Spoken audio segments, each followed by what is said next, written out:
নবী গালি কম শোনেন নাই। রাসূলকে পাগল বলেছে, রাসূলকে উম্মাদ বলেছে, রাসূলকে জাদুকর বলেছে, রাসূলকে এমন শব্দ এমন উক্তি প্রয়োগ করেছে, রাসূল যা তার মধ্যে চুল পরিমাণ উপস্থিত ছিল না। রাসূলকে পাগল বলা মানে, পাগল কাকে বলে? যার মাথার চুলগুলো উস্কো খুস্কো হবে, কথা এলোমেলো হবে। কিন্তু আমার নবী যেমন ব্যক্তিত্ব সম্পন্ন মানুষ ছিলেন, তার চুলগুলো কখনো এলোমেলো কখনো ছিল না। আম্মা জান আয়েশা বলেন, আমি নিজের চোখে লক্ষ্য করে দেখেছি নবীজির লম্বা লম্বা চুল ছিল, কিন্তু নবীজির চুল ছিল মাঝখান সিথি, তিনি দুই দিকে চুলগুলো ছেড়ে দিতেন। চুল পরিমাণ আমরা তার চুলকেও এলোমেলো পাই নাই। জোরে কোন সুবহানাল্লাহ। আমার নবী যত পরিমাণ আতর লাগাতেন, আতর হাতের তালুতে নিতেন, প্রচুর পরিমাণ তিনি আতর লাগাতেন। দুইটা জিনিস হাদিয়া নিয়ে যখন নবীজির কাছে আসতো, রাসূল মানা করতেন না। আতর দিলে আতর নিয়ে নিতেন, বালিশ দিলে বালিশটা নিয়ে নিতেন। এটার ক্ষেত্রে তার কোনো না ছিল না। আমার নবীজি যে রাস্তা দিয়ে যেতেন, সে রাস্তা গোটাটাই সুগন্ধে ভরপুর হয়ে যেত।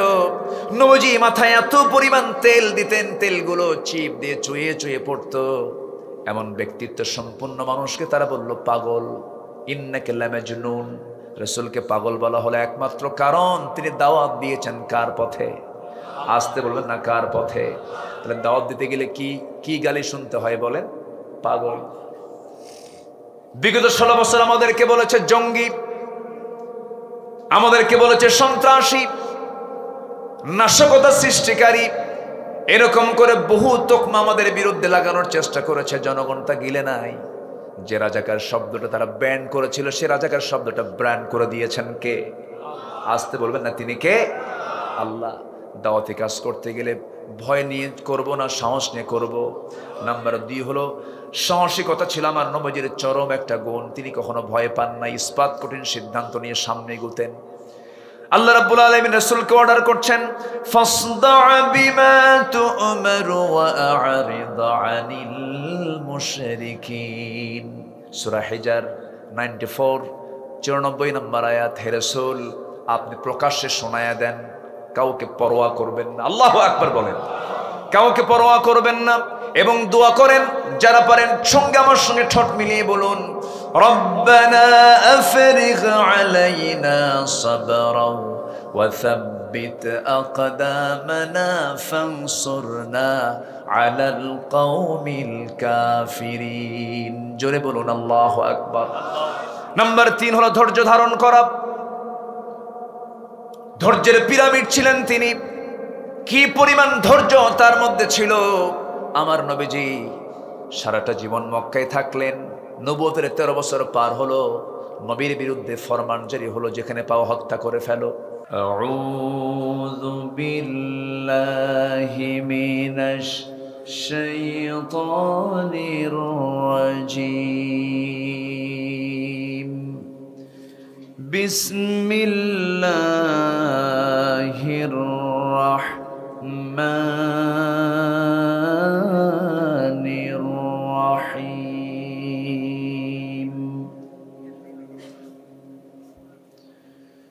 ইয়া আইয়ুহান নাবিয়্যু ইন্না আরসালনাকা শাহিদান ওয়া মুবাশশিরা।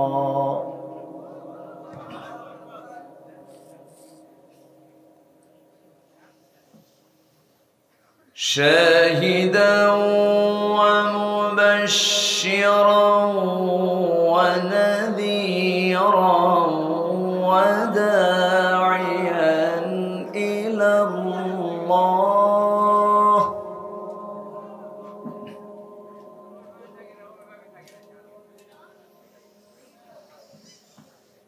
وداعيا إلى الله بإذنه وسراجا منيرا.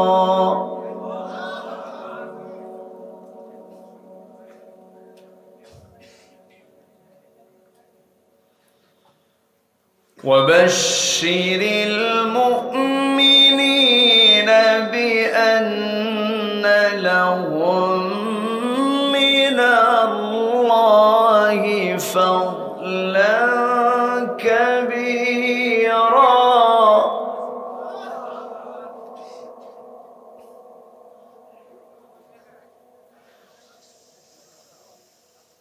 ولا تطع الكافرين والمنافقين ودع أذاهم وتوكل على الله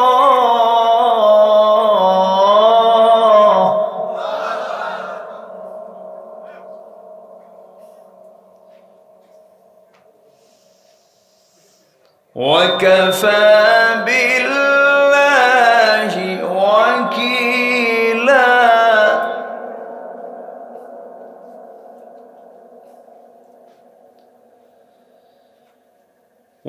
وتوكل على الله وكفى بالله وكيلا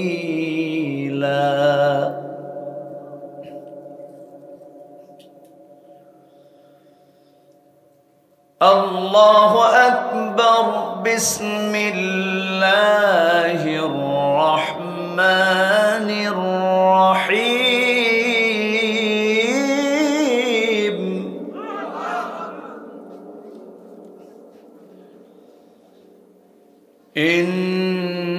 إن الله وملائكته يصلون على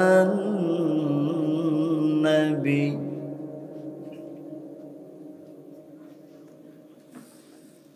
يا أيها الذين آمنوا صلوا عليه وسلموا تسليما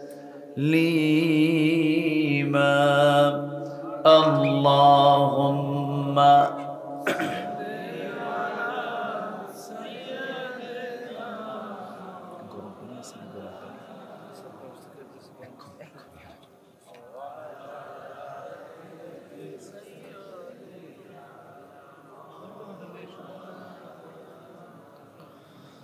একটু মোহাম্মত দিয়ে নবীর প্রেমে মাতোয়ারা হয়ে জবান খুলে আওয়াজ দিয়ে জোরালো কণ্ঠে সবাই বলুন আল্লাহুম্মা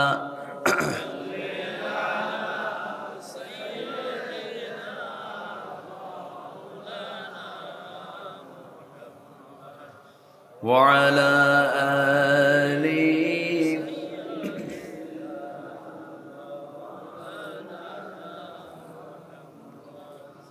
আমি কোরআনের সুর মাঝে শুনেছি যে নাম আজানের সুর মাঝেও শুনেছি সে নাম ও নাম শুনেছি আমি আমার হৃদয় হে রাসূল নবীজি তোমায়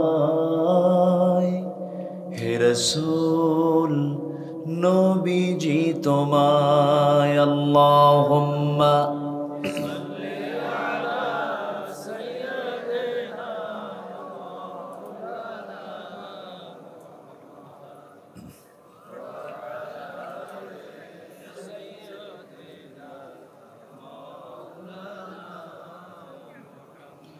সবাই বলুন বালাগাল উলা বিকামালিহি কাশাফাত তুজা বিজামালিহি হাসনাত জামিউ খিসালিহি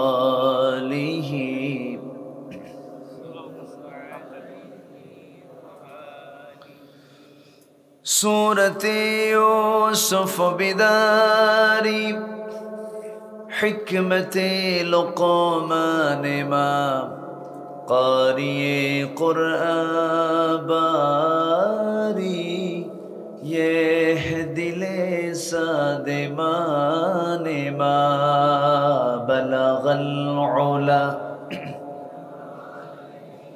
कशफत तुजा बिजमालिही हसनत जमीउ खिसालिही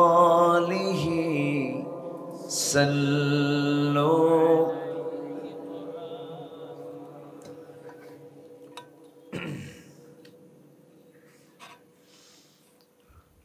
যমুনার তীরবর্তী অঞ্চল, প্রাকৃতিক সৌন্দর্যের অপরূপ লীলাভূমি, সিরাজগঞ্জের বেলকুচি উপজেলার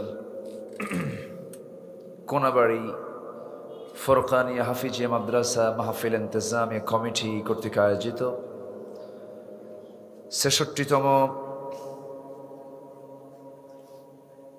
তফসিরুল কোরআন মাহফিল ২০২৪ ১৩ই অক্টোবরে অনুষ্ঠিত আজকের এই মহৎ আয়োজনের সম্মানিত সুযোগ্য সভাপতি, বিশিষ্ট সমাজসেবক, অত্র প্রতিষ্ঠানের সম্মানিত সভাপতি জনাব শাহ আলম সরকার মোহরি সাহেব, প্রধান অতিথি জনাব আব্দুল আলিম সরকার,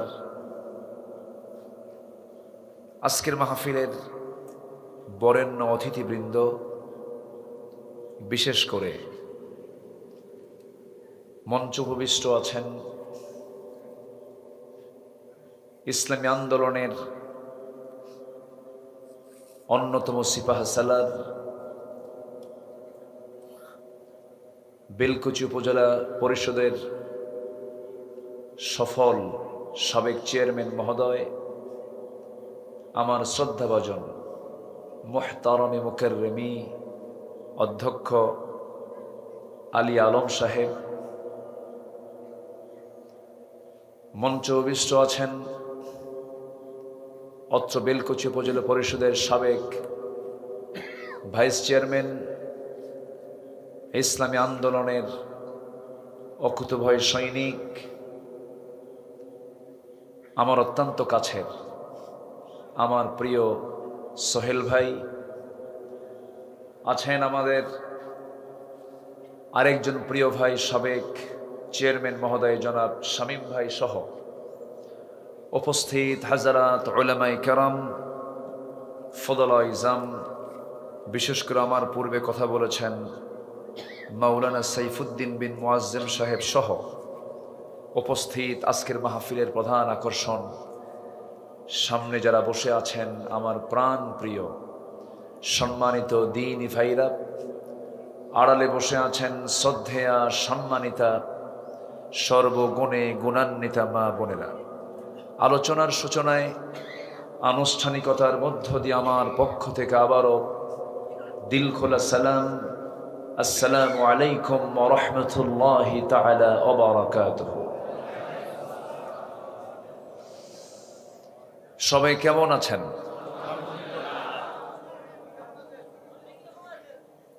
আমাকে প্রশ্ন করলেন যে আল্লাহ তাআলা তো আমাকে আপনার মতোই রেখেছেন, তবে ৫ অগাস্টের পর থেকে একটু স্বস্তির নিঃশ্বাস সহ একটু ভালো আছে, বলি আলহামদুলিল্লাহ। অসম্ভবকে সম্ভব করতে পারেন এমন যোগ্যতা কার হতে পারে? বলেন বলেন, কার হতে পারে? কেবল সরকার তারা সেটআপ দিয়েছে, সবে তারা তাদের পছন্দ মতো প্রহসনের নির্বাচন সম্পূর্ণ করে তারা ক্ষমতার মসনদে বসেছে, ভাবতেই পারে নাই এমনটা কিছু হবে। এটা একমাত্র করতে পারেন তিনি কে বলুন তো? আসতে পারেন তিনি কে বলুন তো? আল্লাহ। সেই মহান রবের শানে বলছি আলহামদুলিল্লাহ, চিৎকার মেরে বলছি আল্লাহুম্মা ইন্নী আসআলুকা আল হুদা ওয়াত তুকা ওয়াল আফাফা ওয়াল গিনা সবাই একযোগে বলি আল্লাহুম্মা আইন্নি আলা যিকরিকা ওয়া শুকরিকা ওয়া হুসনি ইবাদাতিকা। আমরা আল্লাহ তাআলার শুকর আদায় করে নিলাম। আমার পূর্বে যিনি কথা বলেছেন বয়োবৃদ্ধ এখন হয়ে গেছেন, আমি তাকে একসময় আরো খুব মজবুত দেখেছি, কিন্তু উনি কথা বলার মাঝেই তিনি বলে ফেললেন, আমি যেন আমার সেই তারুণ্যকে আবার ফিরে পেয়েছি 5ই অগস্টের পর থেকে। আলহামদুলিল্লাহ। মানুষের মনোবল হচ্ছে সবচেয়ে বড় বল। ওনার বক্তৃতার আমি খুব ভক্ত। সাহিত্য দিয়ে, সাহিত্যের রস সমৃদ্ধ কথা খুব কম লোকের মুখ থেকেই পাওয়া যায়। মনে হচ্ছিল যে উনি আরো একটু কথা বললে আমার একটা স্বাদ আসতো, আরো তৃপ্তি হতো, আরো মজা লাগতো। রাতও বেশি হয়ে গেছে। মাহফিল, প্রতিষ্ঠান কেন্দ্রিক মাহফিল, কিছু কালেকশনের দরকার হয়। সব মিলে উঠতে যেহেতু দেরি হলো, শেষ হতে যদি একটু দেরি হয় কষ্ট হবে না তো? সবাই আমাকে সময় দিতে রাজি আছেন? জোরে বলি ইনশাআল্লাহ।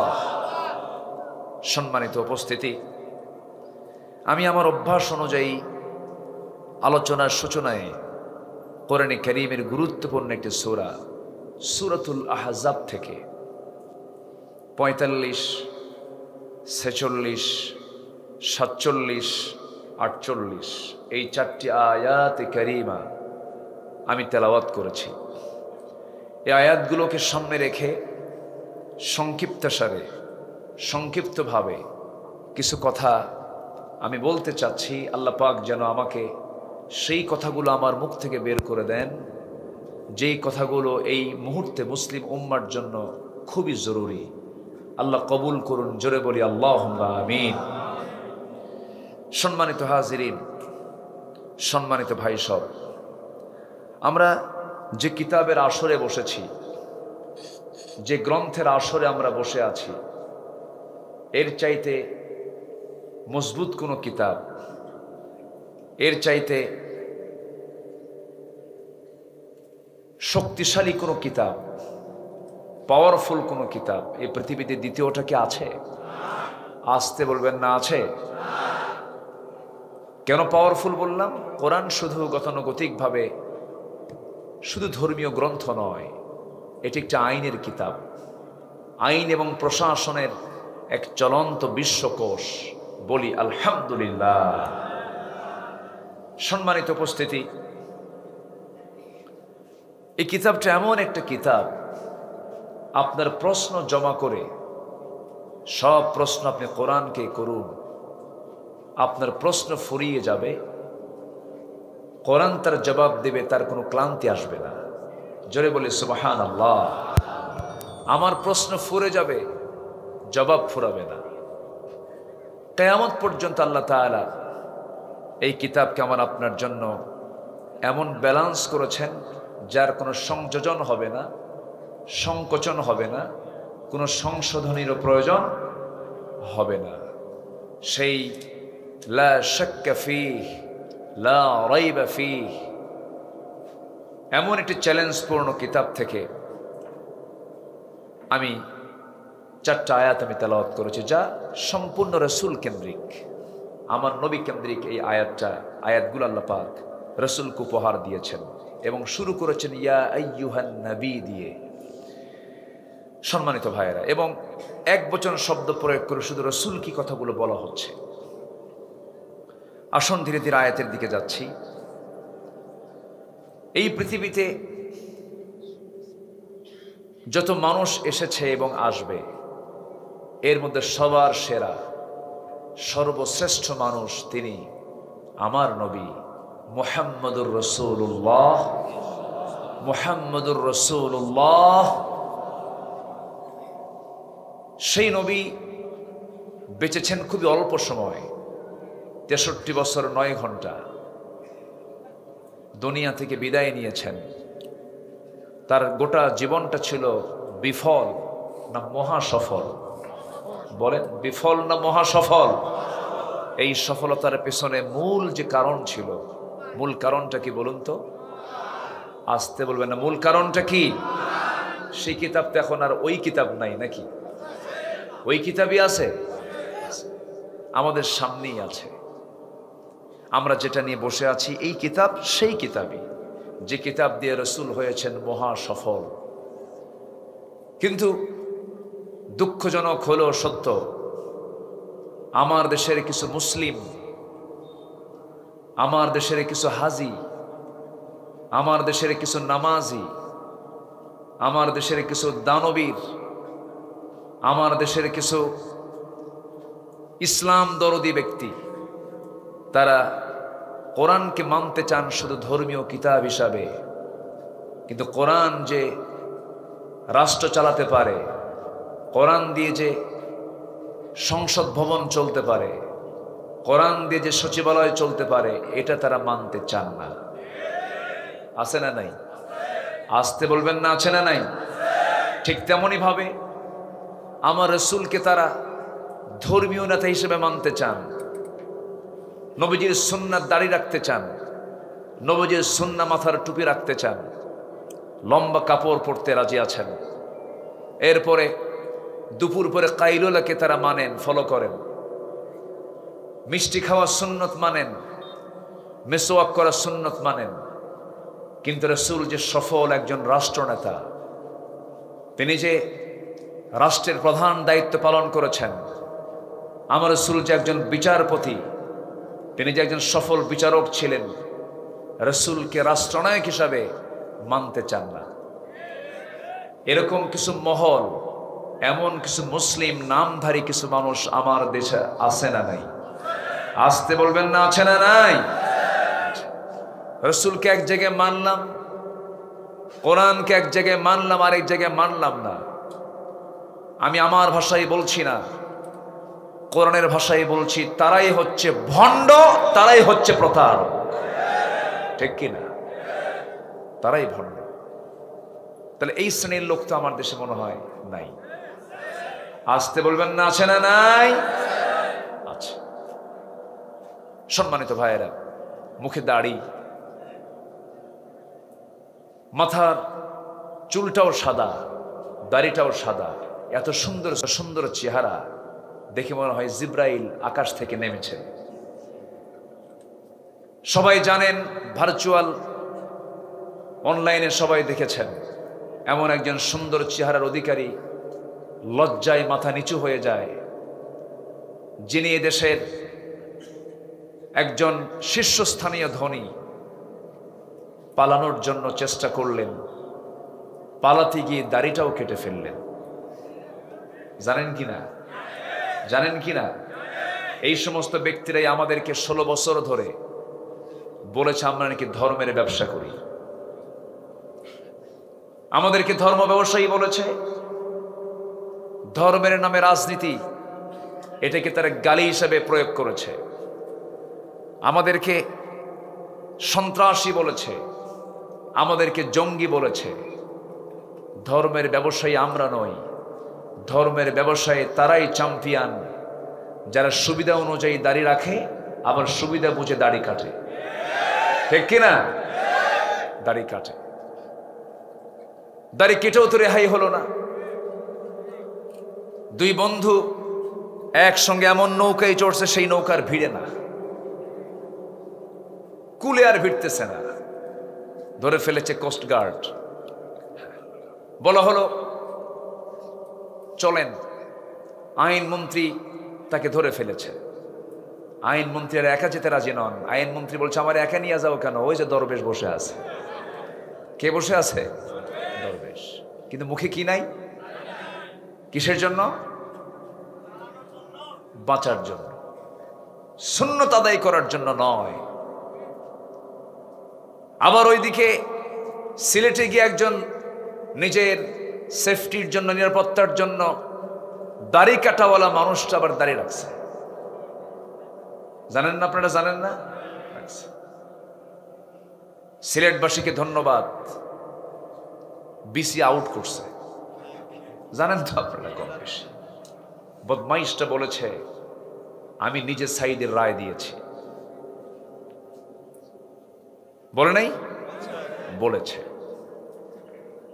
এরা ইসলামকে শুধু নামাজের মধ্যে, কিছু দান সদকার মধ্যেই দেখতে চায়।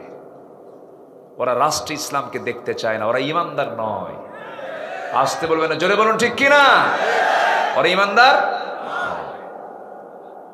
রসুল কেমন ছিলেন, রসুলের পরিচয়টাকে আমরা আস্তে আস্তে করে একটু শিখবো, জানবো। জোরে বলি ইনশাআল্লাহ। কষ্ট হচ্ছে না তো? আল্লাহ রাব্বুল আলামিন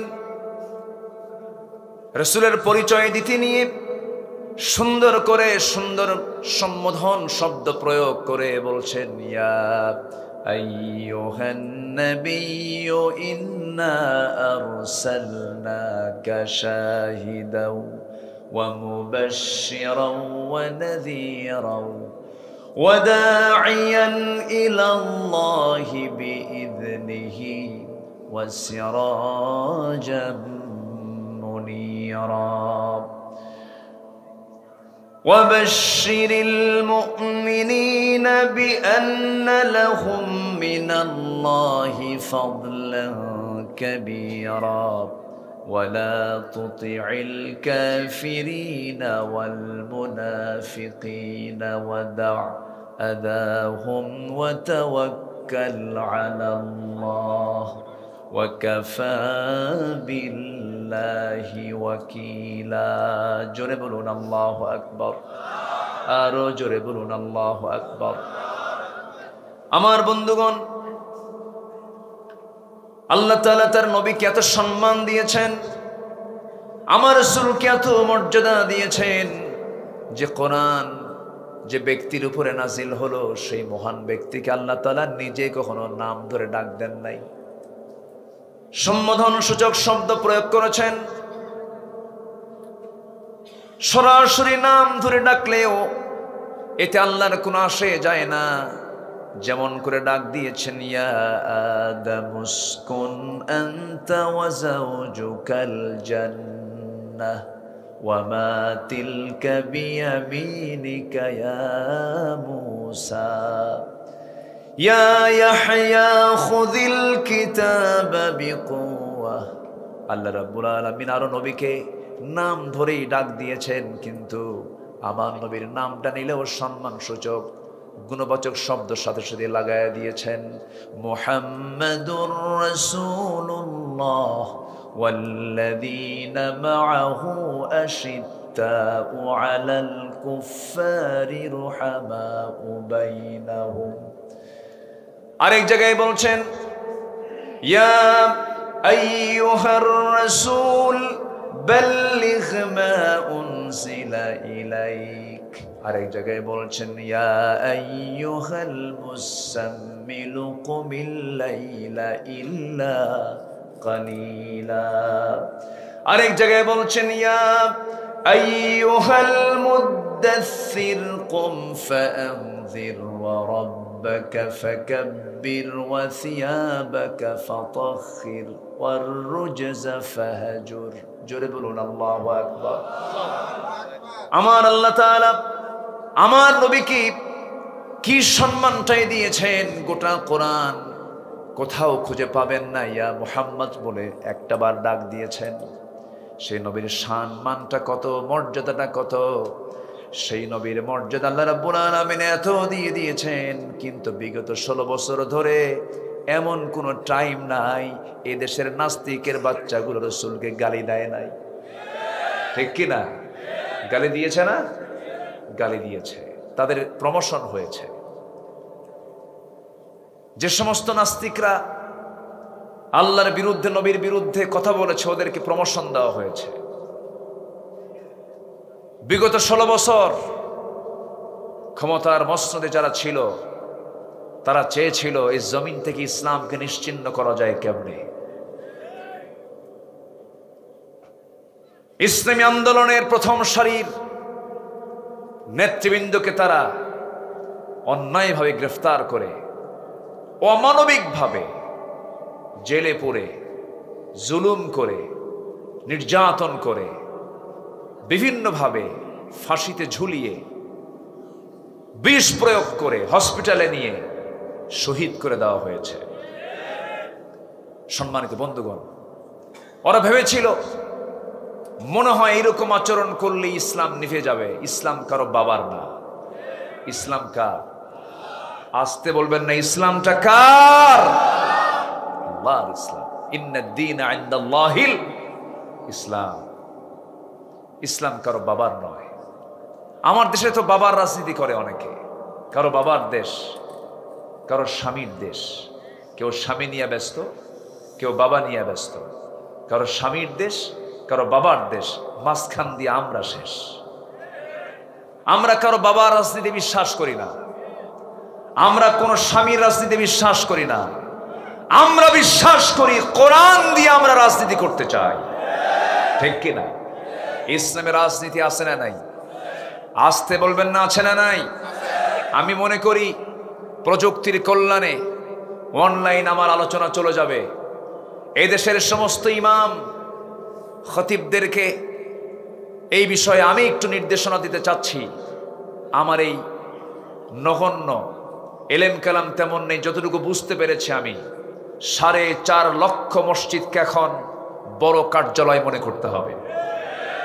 জুমার খুতবায় প্রকৃত হক কথা, বস্তুনিষ্ঠ কথা মুসল্লির সামনে উপস্থাপন করতে হবে। ইসলামের সবচাইতে বড় কার্যালয় হলো সব মসজিদগুলোকে আবাদ করতে হবে।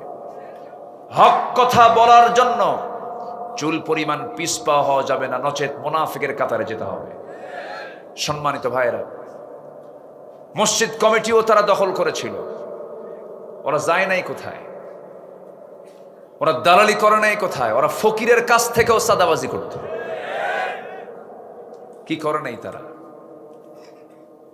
এমন সংসার রেখে গেছে 18 লক্ষ কোটি টাকা দেশের ঋণ।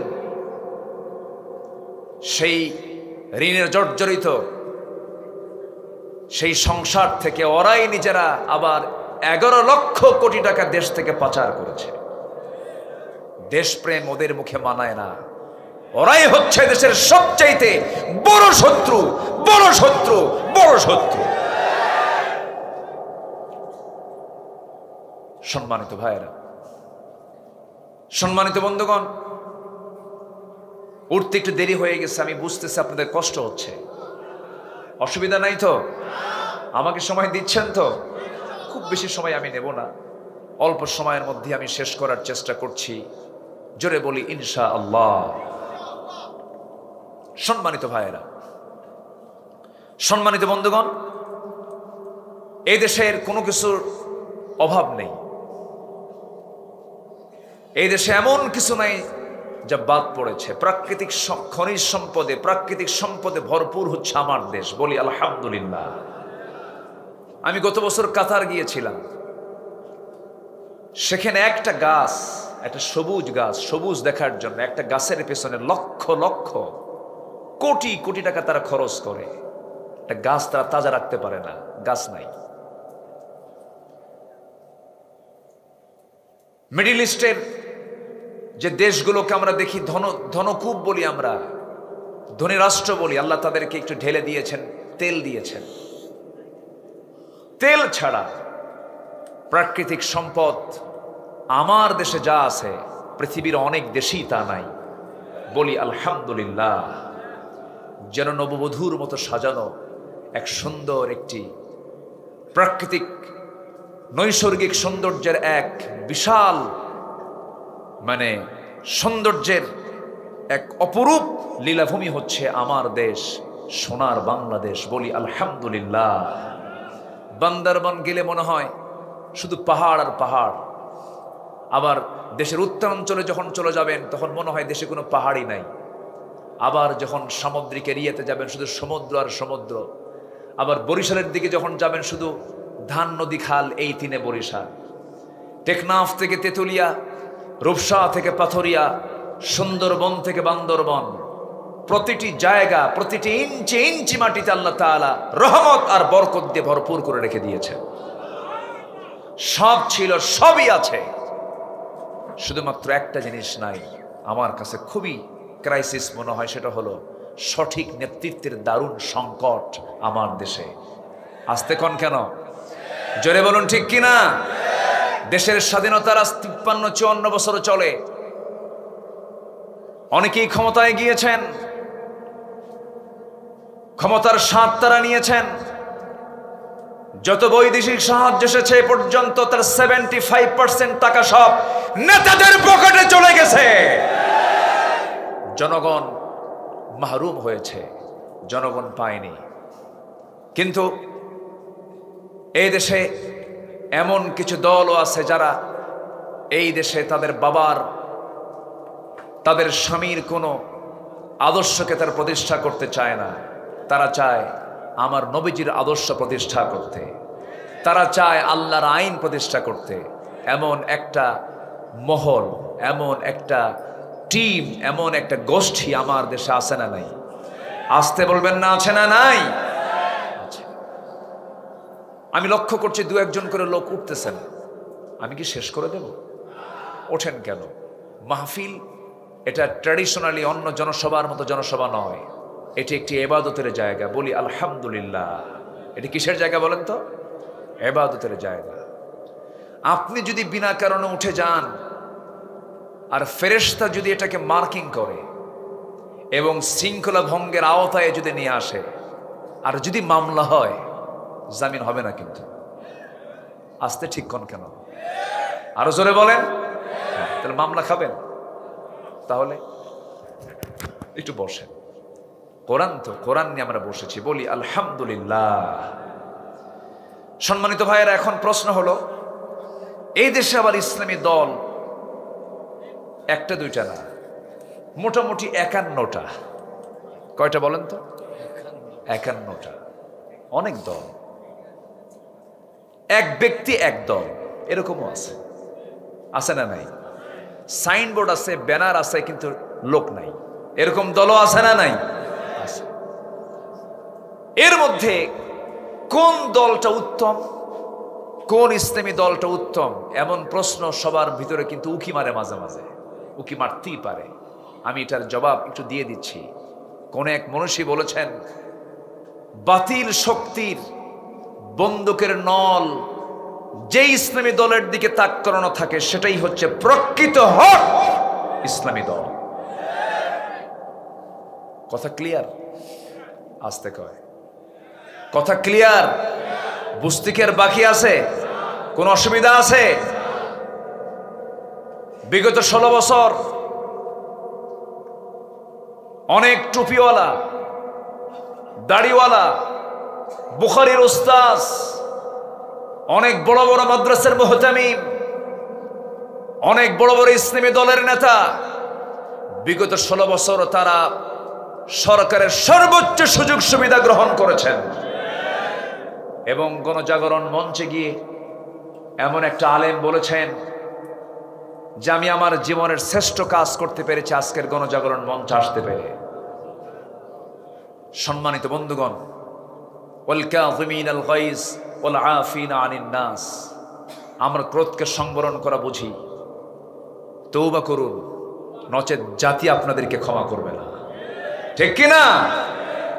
সম্মানিত ভাইয়েরা, তাহলে আমরা আল্লাহর যদি গোলাম হতে চাই, আমরা যদি রাসূলুল্লাহর যদি প্রকৃত উম্মত হতে চাই, তাহলে এই জমিনে আমরা আইন মেনে চলবো কার? আসতে বলবেন, আইন মেনে চলবো কার? এই জমিনে শাসন দরকার কার? আমাদের দেশে আইন চলতেছে কার? আল্লাহ। আল্লাহর আইন চলে। মানে 5ই অগাস্ট পাইছেন বলে বিজয় হয়ে গেছে? কিছুই হয়নি, কিছুই হয়নি। সামনে কাজের জন্য হয়তো অনুকূল পরিবেশ পেয়েছি, কিন্তু কাজ এখনো অনেক বাকি আছে না নাই? আসতে বলবেন না, আছে না নাই? আচ্ছা, এর জন্য ব্যক্তি গঠন করতে হবে, চরিত্রকে মানের পর্যায়ে নিয়ে যেতে হবে। আল্লাহ নিজেই ওয়াদা করছেন। একটু কান লাগিয়ে শুনুন, মহান রব্বুল আলামিন বলেন, وعد الله الذين آمنوا منكم وعملوا الصالحات ليستخلفنهم في الأرض আল্লাহ ওয়াদা করছেন তোমরা যদি ঈমান ভালো করে আনতে পারো, আমলে সালেহ যদি করতে পারো, লায়াস্তাখলিফান্নাহুম ফিল আরদ, লামে তাকিদ নুনে তাকিদ প্রয়োগ করে বলা হলো অবশ্য আমি তার হাতে খেলাফতি আমি আল্লাহ নিজে দিয়ে দেব।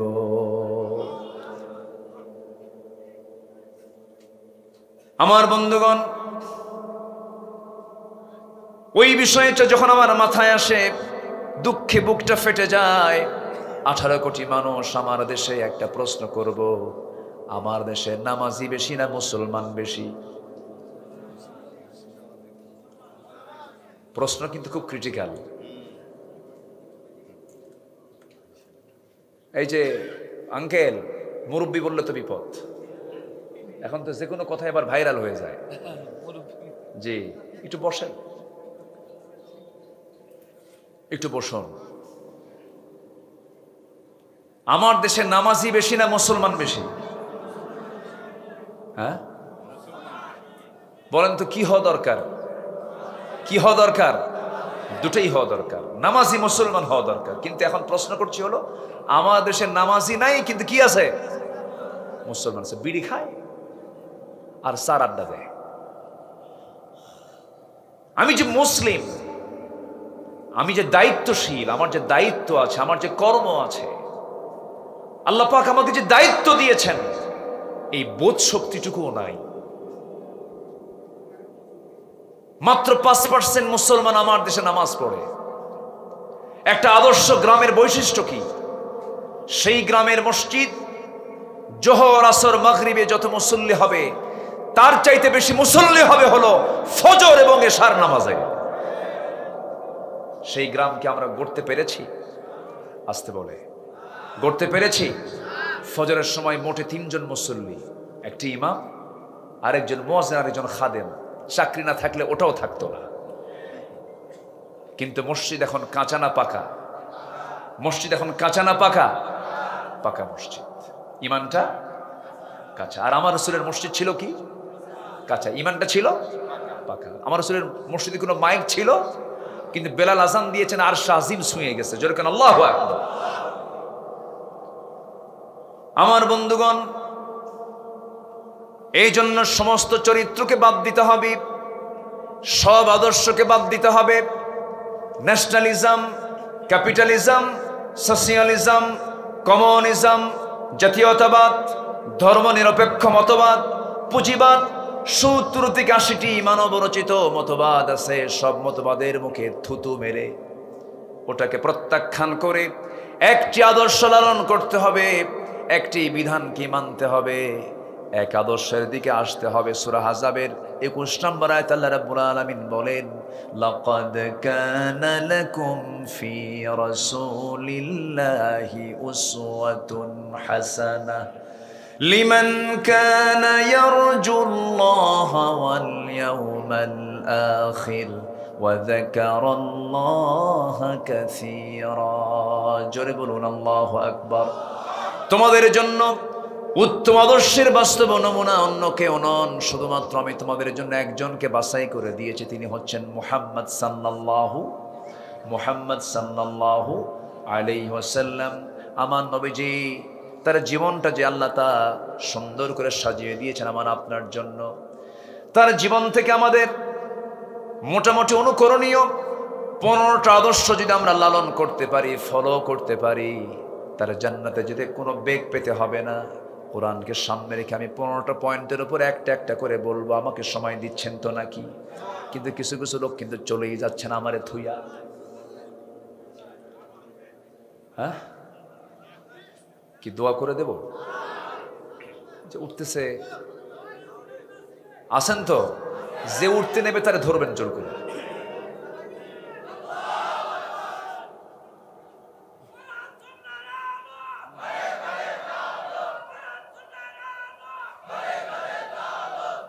আল্লাহ কবুল করুন, আরো জোরে আমিন। শুধু ঘরে না, ঘরে বাইরেও কোরআন সুন্নাহর আলো ঘরে বাইরে জ্বালো, সব জায়গায় জ্বালাতে হবে। প্রত্যেকটা জায়গায় কোরআনের আলোর দরকার আছে না নাই? সন্ত্রাসী চাঁদাবাজি কিন্তু এখনো চলছে, এখনো কিন্তু একটা মহল তার বিভিন্ন অসামাজিক কাজে লিপ্ত হয়ে আছে। আমাদের পাহারা দিতে হবে, আমাদেরকে সজাগ থাকতে হবে, কোনো চাঁদাবাজি যেন কেউ না করতে পারে। আছে না নাই? আছে, একটু বুঝে নেন। সম্মানিত ভাইয়েরা, আমি কেবল একটা পয়েন্টের দিকে যাচ্ছি। আমার রসুলের জীবন থেকে আমাদের জন্য 15টা অনুকরণীয় আদর্শ আছে। কোরআনকে সামনে রেখে আমি কথা বলতে চাচ্ছি। একটাও কি বলেছি আমি? নুরু, ওয়াজ কি শুরু না শেষ? বলেন, শেষ না শুরু? একটু মনোযোগ দিতে হবে, বসতে হবে। আপনার ওঠার কারণে যদি মাহফিল যদি ক্ষতিগ্রস্ত হয়, এটা বড় ঝুঁকির বিষয়। কিন্তু কেউ উঠবেন না, প্রত্যেকেই দায়িত্বের জায়গায় সচেতন হয়ে আমরা শেষ মোনাজাত পর্যন্ত থাকবো। জোরে বলি ইনশাআল্লাহ। টাইম সিলেকশনে একটু মানে এলোমেলো হয়ে গেছে, একটু আগে আসতে পারলে ভালো হতো। কিন্তু বলেছি মাদ্রাসার মাহফিল, একটু ধৈর্য ধরি, আমি একটু ধৈর্য ধরি আমরা। জোরে বলি ইনশাআল্লাহ। আমার রাসূলের অনুকরণে 1 নম্বর আদর্শ হলো ইয়া আইয়ুহান নাবিয়্যু ইন্না আরসালনাকা শাহিদান ওয়া মুবাশশিরান ওয়া নাযীরান ওয়া দাঈয়ান ইলাল্লাহ। রাসূল দাওয়াত দিয়েছেন কার পথে? আসতে বলবেন না, কার পথে? আরো জোরে, কার পথে? আমরাও দাওয়াত দেব কার পথে? এদেশে দাওয়াত কিন্তু সবাই দেয়, সব দলই দেয়, দেয় না? এদেশে বিএনপি আছে, এদেশে বিএনপির সাথে আরো দল আছে, আরেকটা দলের নাম নেবই না মুখে, তারা তো নাই। নাম নেব আর কেন? তারা কি আছে? ওরা বলে আমরা রাজাকার। এদেশের কোন রাজাকার পাকিস্তান যায় নাই, ভারতীয় রাজাকাররা সব ভারতে গিয়ে জমা হয়েছে। সম্মানিত ভাইয়েরা, কত কি বলেছে তারা, কিছু হইলেই এটা ট্যাগ লাগায় দিত। স্বামী স্ত্রীর মধ্যে দ্বন্দ্ব, কি এখানেও জামাতের নাশকতা আছে? কি করেনি ওরা? বলে ষড়যন্ত্র আছে জামাত ইসলামের। প্রত্যেকটা জায়গায় শুধু জামাত শিবির, জামাত শিবির, জামাত শিবির। বাস নাম নিতে নিতে আল্লাহ তাআলা এমন একটা পর্যায়ে, এমন একটি লেভেলে এই দলকে নিয়ে এসেছে, এদেশের মানুষ এখন সত্যকে বোঝা শুরু করেছে। ঠিক কি না বলেন? সম্মানিত ভাইয়েরা, সম্মানিত বন্ধুগণ, আলেমরা নাকি পালায়। কোথায়? আলেমরা তো পালায় নাই। আলেমরা ছিল, আছে, থাকবে তারা যদি কোরআনের আদর্শ নিয়ে তারা যদি চলে। ঠিক কিনা বলেন? আলেমরা পালায়, আস্তে আলেমরা পালায়।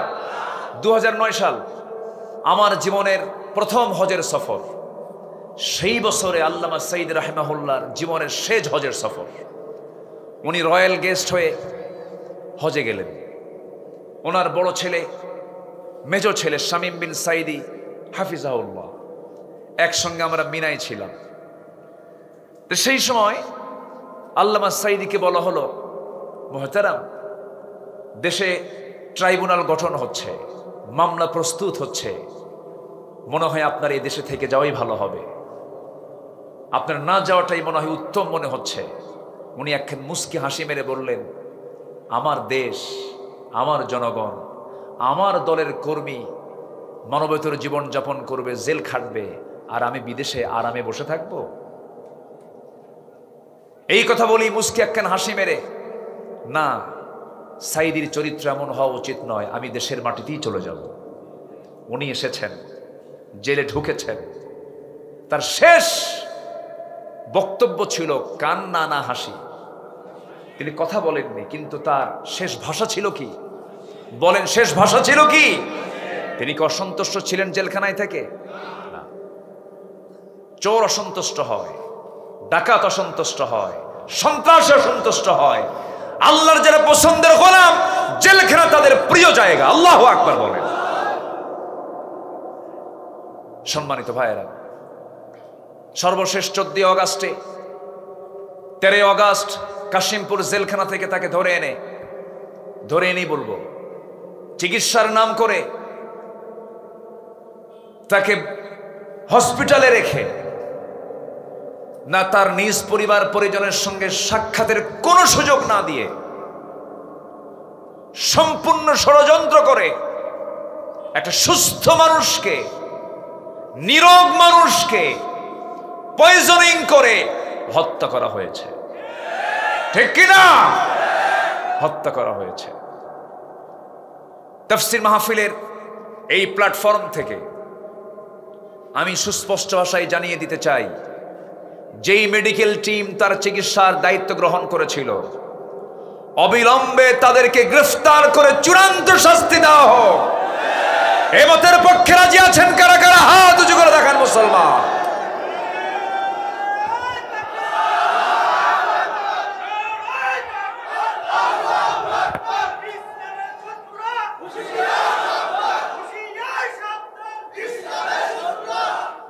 আল্লাহ কবুল করুন। জোরে বলি আমিন।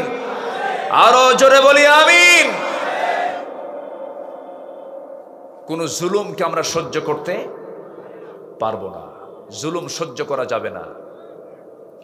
তারা যে অত্যাচারগুলো করেছে, যারা জালিম ছিল, জালিমের সঙ্গে কোনো আপোষ হতে পারে। ওয়ালা তুতি'ল কাফিরিনা ওয়াল মুনাফিকিনা ওয়াদা আযাহুম ওয়া তাওয়াক্কাল আলাল্লাহ ওয়া কাফা বিল্লাহি ওয়াকিলা। আল্লাহু আকবার বলেন।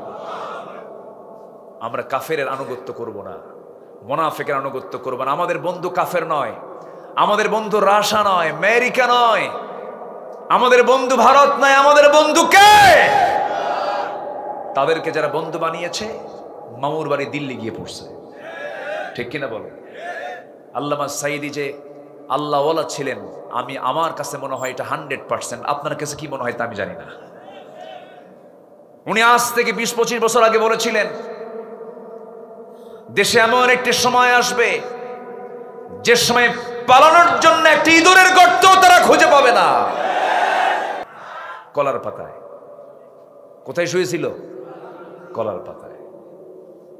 সম্মানিত ভাইয়েরা, এর মানে আবার বুঝবেন না যে উনি গায়েব জানতেন না। ফালহামাহা ফুজুরাহা ওয়া তাকওয়াহা। সম্মানিত ভাইয়েরা, আল্লাহ তাআলা যারা পছন্দের গোলাম, তাদের মুখ থেকে কিছু কথা বের করে দেন যেটা গায়েব জানার জন্য নয়। তারা গায়েব জানেন না, কিন্তু তাদের মুখ থেকে যে কথাটাই বের হয় সেটাই বাস্তব হয়ে যায়। আল্লাহু আকবার বলেন। সম্মানিত ভাইয়েরা, তাহলে 1 নম্বর হব আমরা দাঈ। আমরা দাওয়াত দেব কার পথে? আসতে বলবেন না, কার পথে? এখন দাওয়াত দেওয়ার জন্য প্রতিকূল পরিবেশ না অনুকূল পরিবেশ? মাহফিল করতে কি পারমিশন নিছেন? যান নাই থানায়? থানায় যান নাই? না থানার লোকই আসছে? থানার লোকই ঘুরে এখন এনায়েতপুর। হ্যাঁ ঠিক আছে, তো বুঝাই দিলাম তো। এই দেশে একটা থানাই গোটা দেশের সব থানাকে জানান দিয়েছে সই হওয়া। সেটা কোথায়? তাহলে বেলকুচি এনায়েতপুরে আছে তো নাকি? আছে, আছে, আছে। বলি আলহামদুলিল্লাহ, জোরে বলি আলহামদুলিল্লাহ। সম্মানিত ভাইয়েরা, সম্মানিত বন্ধুগণ, এখন অনুকূল পরিবেশ পেয়েছে। 1 নম্বর কাজ, রাসূলুল্লাহর কাজ, নবীর কাজ, দাওয়াত। বলেন তো কি? বলেন তো কি? এটা কি দুর্বল করে দেব না মজবুত করে দেব? যা কি পাবো সেখানে দাওয়াতি কাজ করব। এটা হচ্ছে 1 নম্বর কাজ আমার। আল্লাহ রাব্বুল আলামিন রাসূলকে বলছেন, উদউ ইলা সাবিলি রাব্বিকা বিল হিকমাতি ওয়াল মাউইযাতিল হাসানাহ ওয়াজাদিলহুম বিল্লাতী হিয়া আহসান ইন্না রাব্বাকা হুয়া আ'লামু বিমান দাল্লা আন সাবিলিহি ওয়া হুয়া আ'লামু বিল মুহতাদিন। সূরা নাহল 125 ভার্স নাম্বার 125 নম্বর আয়াত। শুধু রাসূলকে লক্ষ্য করে বলা হচ্ছে, রাসূল আপনি দাওয়াত দিন প্রজ্ঞার সাথে, প্রজ্ঞা নিয়ে আপনি দাওয়াত দিন, মানুষকে উত্তম নসিহত করুন। এটা আমাদের 1 নম্বর কাজ হবে। রাসূলের 1 নম্বর কাজ এটাই ছিল। আমরা ওই কাজটা করব। জোরে বলি ইনশাআল্লাহ, আরো জোরে বলি ইনশাআল্লাহ। আমরা 15টা আদর্শ শিখে যাব। কয়টা আদর্শ বলেন? এর মধ্যে হলো কয় নাম্বার? আসতে বলবেন না, কয় নাম্বার? হাতের কড়াগুলো গুনবেন। 15টা আদর্শ আজকে শুনে শুনে যাবেন। অনেক লম্বা লম্বা কথা ছিল, একটু শর্ট করে বলছে, রাত তো গভীর হয়ে গেছে, কষ্ট হচ্ছে আপনাদের। নাম্বার 2 হলো আমার নবীর মধ্যে ভীরুতা ছিল না সাহসিকতা ছিল? বলেন, তিনি কি ভীরু ছিলেন না সাহসী ছিলেন? চরম সাহসী মানুষ ছিলেন। চুল পরিমাণ তার মধ্যে দিলে কখনো ভয় বাসা বাঁধে নাই। আমার নবীর জীবনে কত পরীক্ষা এসেছে, প্রত্যেকটা পরীক্ষায় তিনি ফেল না পাস। আসতে বলুন না, ফেল না পাস। জেল খেটেছেন, এমন জেল যে জেল পৃথিবীর কোনো মানুষ কোনোদিন খাটে নাই। এমন জেল ছিল আমার নবীজির।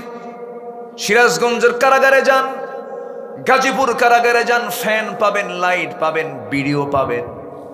কি পাবেন? বিড়িও পাবেন। হাইরে বিড়ি খায়, ওরে বাপরে বাপ। গেছিলাম একবার, তো এই পরিমাণ বিড়ি চলে ভিতরে, কল্পনাতীত। আমি যখন প্রথম ঢুকি, এক মুরব্বীর বয়স প্রায় 86 বছর, আমার দেখে লম্বা একখান সালাম দেখে, হুজুর খুব খুশি হয়েছে আপনি ভিতরে আসছেন দেখে। তো বললাম যে আপনি খুশি হলেন কেন চাচা? কে বাবাজি, দূর থেকেও আসুনি, কাছে পাই না, এখন কাছে বসেও আসুন। খুব খুশি। তো বললাম, চাচা আপনার মামলা কি? বলে বিস্ফোড়া।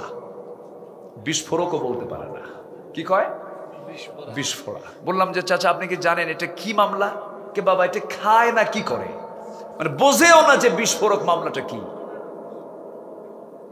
এরকম করে গায়েবী মামলা এই দেশে যা হয়েছে, যার জট কাটতে এসকে সিনহা বলেছিলেন আগামী 100 বছরও এই মামলা নিষ্পত্তি করা সম্ভব নয়। এই হক কিছু কথা কইছে, পাগলা বানায়া বাইরে পাঠায় দিছে। সম্মানিত ভাইয়েরা, ক্ষমতাকে পাকাপোক্ত করার জন্য আয়না ঘর বানিয়েছিল। সেখানে কি কোনো আয়না ছিল? নাম দিয়েছে আয়না, কিন্তু সেখানে কোনো আয়না নাই। এত অন্ধকার, এত অন্ধকার, এত নিকষ কালো। মীর কাসেম আলী রাহমাহুল্লাহর ছেলে ব্যারিস্টার আরমান, সরাসরি আমি তার সঙ্গে কথা বলেছি। আব্দুল্লাহ হিলামান আজমি, অধ্যাপক গোলাম আজম রাহিমউল্লাহর সুযোগ্য সন্তান, এই দেশের হাতে গোনা আর্মি বড় বড় অফিসারদের অন্যতম অফিসার, আজকের যে সেনাবাহিনী প্রধান তারও তিনি শিক্ষক। ব্যারিস্টার আরমান আজমির সঙ্গে কথা বলেছি। ব্যারিস্টার আরমান তিনি বলেছেন যে আমি 8টা বছর এই আয়না ঘরে ছিলাম, সূর্যের চেহারা দেখি নাই, সূর্যের চেহারা আমাকে দেখায় নাই। আমি জানতাম না আমার বাবার মৃত্যু হয়েছে। 8 বছর আগে আমার বাবা শহীদ হয়েছেন, আমি সেদিন জানতে পেরেছি যেদিন আমি আয়না ঘর থেকে মুক্ত হয়েছি। এটার নাম কি স্বাধীনতা? আসতে কয়, এটার নাম কি স্বাধীনতা? সম্মানিত বন্ধুগণ, এই বিজয়, এই পরিবেশ এমনি এমনি আসে নাই। বহু মানুষের চোখের পানি আসে না নাই। আজমি বলেছেন আমার চোখ থেকে যে পরিমাণ পানি ঝরেছে, একটা গামছা বের করে বলতেছে এই গামছা, আমার এই চোখ থেকে এত পরিমাণে এই গামছায় পানি, চোখের পানি জমা হয়েছে, একটা পুকুর হয়ে যেত, একটা পুকুর হয়ে যাবে, এত পরিমাণ চোখের পানি আমার চোখ থেকে পড়েছে। সম্মানিত ভাইয়েরা, এই চোখের পানিগুলো আল্লাহ বৃথা দেননি। এই চোখের পানির মূল্য দিয়েছেন কে? আসতে দিয়েছেন কে?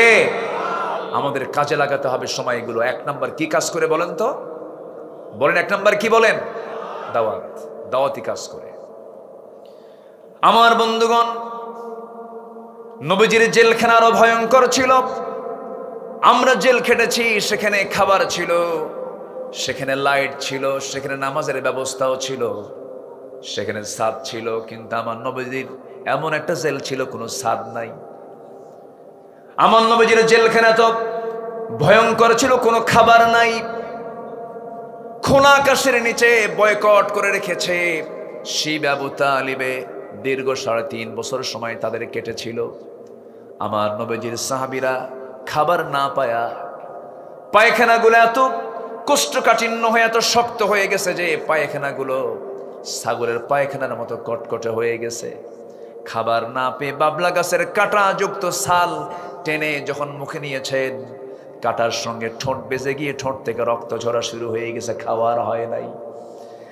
মাঝে মাঝে ওই পাথরের উপরে বছরে 2-1 বার করে বৃষ্টি নাজিল হতো, সেই বৃষ্টির পানিতে পড়া কিছু দুর্বা ঘাস জন্মাতো, সেই ঘাসগুলো চাবায়া চাবায়া সাহাবায়ে কেরাম ক্ষুধা নিবারণ করেছেন। এত কষ্ট স্বীকার করেছেন তারা, 3.5 বছর জেল খেটেছেন। আমার নবীজির কলিজার টুকরা মেয়ে ফাতিমা বিনতে মুহাম্মদ সাল্লাল্লাহু আলাইহি ওয়াসাল্লাম, ফাতিমা রাদিয়াল্লাহু তাআলা আনহা খুব অল্প বয়সে দুনিয়া থেকে বিদায় নিয়েছেন কেন? এত অল্প বয়সে তিনি ইন্তেকাল করলেন কেন? আমার নবীর ইন্তেকালের মাত্র 6 মাসের মাথায় তিনিও দুনিয়া থেকে বিদায় নিয়েছেন। মূল কারণ ওই যে 3.5 বছর খাবার পান নাই, খাবার না পায়া তাদের পেটের নাড়িভুড়িগুলো সব শুকিয়ে গেছে, কঠিন রোগে তারা আক্রান্ত হয়ে পড়েছেন। এই যে ত্যাগ, এই যে কোরবানি, এই যে বিশাল বড় ত্যাগ তারা স্বীকার করেছেন। বিজয় দিয়েছেন কে? আসতে বলবেন না, বিজয় দিয়েছেন কে?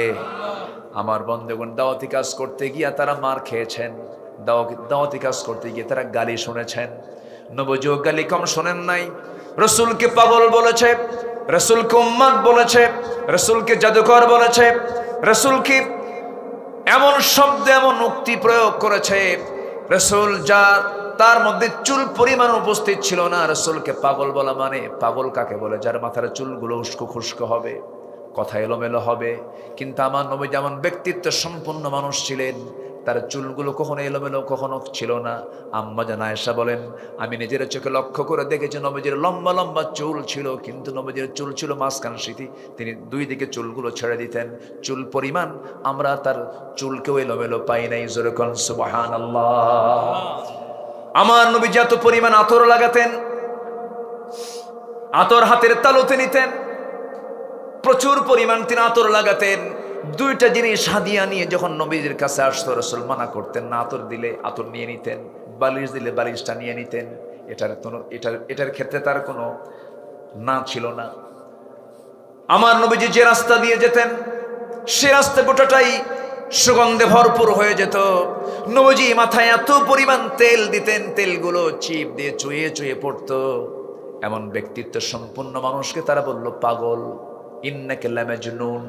রাসূলকে পাগল বলা হলো একমাত্র কারণ তিনি দাওয়াত দিয়েছেন কার পথে? আসতে বলবেন না, কার পথে? তাহলে দাওয়াত দিতে গেলে কি গালি শুনতে হয় বলেন? পাগল। বিগত 16 বছর আমাদেরকে বলেছে জঙ্গি, আমাদেরকে বলেছে সন্ত্রাসী, নাশকতা সৃষ্টিকারী, এরকম করে বহু তোকমা আমাদের বিরুদ্ধে লাগানোর চেষ্টা করেছে। জনগণ তা গিলে নাই। যে রাজাকার শব্দটা তারা ব্যান করেছিল, সে রাজাকার শব্দটা ব্র্যান্ড করে দিয়েছেন কে? আসতে বলবেন না, তিনি কে? আল্লাহ। দাওয়াতি কাজ করতে গেলে ভয় নিয়ে করব না, সাহস নিয়ে করব। নাম্বার 2 হলো সাহসিকতা ছিল আমার নবীজির চরম একটা গুণ। তিনি কখনো ভয় পান না, ইস্পাত কঠিন সিদ্ধান্ত নিয়ে সামনে এগুতেন। আল্লাহ রাব্বুল আলামিন রাসূলকে অর্ডার করছেন, ফাসদা' বিমা তু'মারু ওয়া আ'রিদ আনিল মুশরিকিন। সূরা হিজর 94 94 নম্বর আয়াত। হে রাসূল, আপনি প্রকাশ্যে শোনায়া দেন, কাউকে পরোয়া করবেন না। আল্লাহু আকবার বলেন। কাউকে পরোয়া করবেন না এবং দোয়া করেন। যারা পারেন সঙ্গে আমার সঙ্গে ঠোঁট মিলিয়ে বলুন, রব্বানা আফরিগ আলাইনা সাবরা ওয়া সাব্বিত আকদামানা ফানসুরনা আলাল কওমিল কাফিরিন। জোরে বলুন আল্লাহু আকবার। নাম্বার 3 হলো ধৈর্য ধারণ করা। ধৈর্যের পিরামিড ছিলেন তিনি। কি পরিমাণ ধৈর্য তার মধ্যে ছিল! আমার নবীজি সারাটা জীবন মক্কায় থাকলেন। নবুয়তের 13 বছর পার হলো, নবীর বিরুদ্ধে ফরমান জারি হলো, যেখানে পাও হত্যা করে ফেলো। আমার নবীজি একটু হতাশ হলেন না, একটু নিরাশ হলেন না। যখন আল্লাহর পক্ষ থেকে যখন চূড়ান্ত অর্ডার হয়ে গেল, ঘর থেকে বের হচ্ছেন, সম্পূর্ণ একাকী ঘর থেকে বের হচ্ছেন, সাইয়েদনা আলীকে ডাক দিয়ে বলছেন, আলী রে, আমার ঘরে থাকো, আমার বিছানায় থাকো, কাগজ কলম হাতে নাও। সকাল হওয়ার সঙ্গে সঙ্গে যখন আমার কাছে জমা করে থাকা কিছু সম্পদ যারা রেখে গেছে, এই সম্পদগুলো তাদের হাতে আমার পক্ষ থেকে সব দিয়ে দিবা। আমার নবীজি সাইয়েদনা আলীকে রেখে রাতের আধারে, কি পরিমাণ ধৈর্য আল্লাহ পাক তাকে দান করেছেন, রাতের আধারে নিজের ঘর থেকে তিনি বের হয়ে যাচ্ছেন, আর কাবার দিকে বারবার ফিরে ফিরে তাকান, মিসফালা দিয়ে যান, আর বারবার তাকায় তাকায় চোখের পানি ফেলে ফেলে কেঁদে বলছেন, কাবারে, জীবনের 53টা বসন্ত তোর সঙ্গে কাটায় দিলাম, কিন্তু তোর প্রতিবেশী আবু জেহেল, উতবা, শাইবা, মুগিরা তারা আমাকে থাকতে দিল না, চলে যাচ্ছে, আল্লাহর নির্দেশ হয়েছে। মক্কা ছাড়লেন, হিজরত করে চললেন কোথায়? আসতে বলবেন না কোথায়, আরো জোরে বলেন কোথায়? মদিনায় চলে গেলেন। আমার নবীজি, আল্লাহ রাব্বুল আলামিন তাকে বলছেন, ফাসবির কামা সাবারা উলুল আজমি মিনার রুসুল ওয়ালা তাস্তাজিল লাহুম। আপনি তাড়াহুড়ো করার দরকার নাই, আপনি সবর ধরুন, ধৈর্য ধরুন, বিজয়টা আমি আল্লাহ আপনাকে দিয়ে দেব। আমার বন্ধুগণ, দাওয়াতি কাজ করতে গেলেও ধৈর্যের দরকার আছে না নাই? দাওয়াতি কাজ করতে গেলেও সাহসের দরকার আছে না নাই? কাজ চালিয়ে যেতে হবে। 2014 সালে এই বৃহত্তর পাবনা 2 বাজারে মাহফিল করতে গেলাম, নবীজির সিরাত নিয়ে আলোচনা করছি, নবীজির আদর্শ নিয়ে আলোচনা করছিলাম। এরকম করে মাহফিলে হঠাৎ করে বাম পাশ থেকে একটা গুলির আওয়াজ শোনা গেল, একদম ডাইরেক্ট আমাকে লক্ষ্য করে গুলি করেছে, হামলা করেছে। কেন? ওদের জ্বালা হচ্ছে একটাই, যে এখানে কোনো আদর্শ চলবে না, এখানে চলবে হলো ওদের ধ্বজাধরী নেতার আদর্শ। ওদের ধ্বজাধরী নেতা আছে না নাই? মুখে একখান মোষ আছে আর পেট একখান মোটা 10 মাসের মতো নেতা হওয়া যায়। মুখের মোষ 2.5 ইঞ্চি হাইব্রিড জাতের মোষ, এমন কিছু নেতা আছে না নাই? আচ্ছা, শুধু আমি বলেছিলাম মোষওয়ালা নেতৃত্ব মানবো না আমরা, আমরা মানবো হলো দাড়িওয়ালা নেতৃত্ব, ইসলামী নেতৃত্ব। এটাকে তারা মাথায় নিয়ে তারা বললো আমাদের নেতার বিরুদ্ধে কথা বলেছে। 2 বাজারের সামনে ওদের দলীয় কার্যালয়, সেখান থেকে তারা পুলিশি সহযোগিতা নিয়ে সরাসরি মাহফিলে 20 থেকে 25 হাজার মানুষ হামলা করলো। সেই দিন না হলো 50 থেকে 60 জন আহত হয়েছে, মঞ্চ আগুন ধরিয়ে দিয়েছে। 3 দিন পর শুনি ওখানে একটা মামলা হয়েছে, সেই মামলার 1 নম্বর আসামি হলাম আমি। কি কথা কি বুঝতেছেন? কথা কি বোঝা যায়? সম্মানিত ভাইয়েরা, সম্মানিত বন্ধুগণ, হকের দাওয়াত দিতে গেলে এমন পরিস্থিতি মোকাবেলা করতে হবে, এটাও শিখিয়ে দিয়েছেন মুহাম্মদ সাল্লাল্লাহু। তাহলে সাহসিকতা, ধৈর্য, এই দুটোরই প্রয়োজন আছে আমি যখন দাওয়াতি কাজ করতে যাব।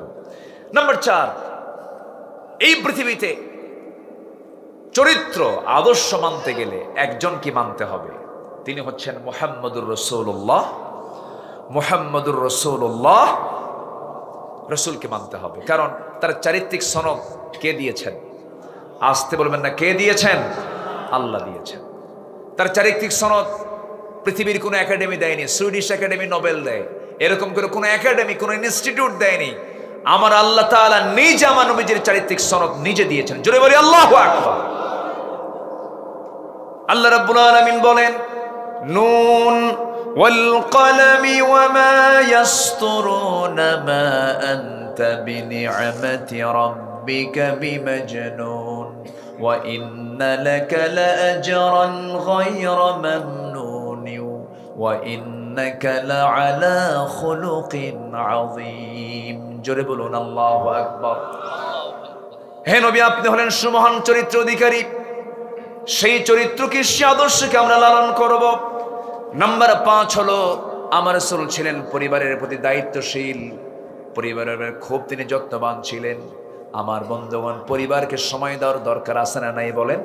আছে। নিজে নামাজ পড়লাম, পরিবারকে নামাজের ব্যাপারে খেয়াল রাখলাম না, সন্তানদের নামাজের ব্যাপারে তাকিদ করলাম না, তা হবে না। বরং যেমন কিছু স্বামী আছে নিজে নামাজ পড়ে বউটাকে বেপরদায় রাখে, এমন স্বামী তো বেলকুচিতে মনে হয় নাই। আসতে বলবেন না, আছে না নাই? বউকে হুন্ডাই তুলে ঘুরে বেড়ায়, আছে? বেলকুচিতে আছে? বসা। জি, বুঝতে পারতেছি অনেক রাত হয়ে গেছে, একটু কষ্ট হচ্ছে আপনাদের। বউকে নিয়ে ঘুরে ফেরে হুন্ডাই তুলে বেপর্দার পরিবেশ করে গোটা বেলকুচি ঘোরে, এমন স্বামী আছে না নাই? নিজের সুন্দরী বউকে মানুষকে দেখায়, এতে সে খুব তৃপ্তি পায়, আছে কিনা বলেন? এটা কি যত্ন না অযত্ন? যত্ন না অবহেলা? অবহেলা। নিজের বউ নিজের সম্পদ, বউ কখনো অন্যের সম্পদ হতে পারে না। দেখবেন কিছু কিছু পুরুষ আছে বউকে দেখায় হুন্ডাই তুলে, কোন হুন্ডা তাও নর্মাল কোনো হুন্ডা না, কি কি R15, R15 update version. Passenger seat হলো দোতলা আর ড্রাইভিং সিট হলো নিচতলা। নিচতলায় ড্রাইভার বসে, দোতলায় বউটাকে বসায়া রাখে যেন জাতির দেখতে যেন অসুবিধা না হয়। দোতলা তো সবাই দেখে। গোটা বিলকুচি দেখায়া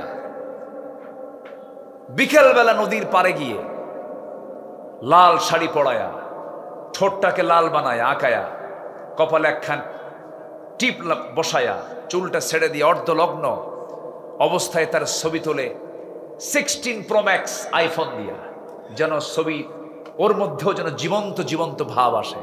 অস্পষ্ট কোনো ছবি আপলোড দেওয়া যাবে না। দিল ফেসবুকে আপলোড করে, লিখলো সেখানে আর্টিকেল লিখতেছে, প্রিয় ভাইয়ের আসুন সবাই মিলে আমার বউটাকে জামাতের সাথে দেখি। যেরকম নাউজুবিল্লাহ। বউ কি জাতীয় সম্পদ? বউ কি পাবলিক না পার্সোনাল? আচ্ছা বলেন, বউ কি পাবলিক না প্রাইভেট? ও দেখেন ফেসবুকের ভাষায় কথা বলে। সম্মানিত ভাইয়েরা, তাহলে এই যে পরিবারের প্রতি অযত্ন, এটিকে থাকা যাবে?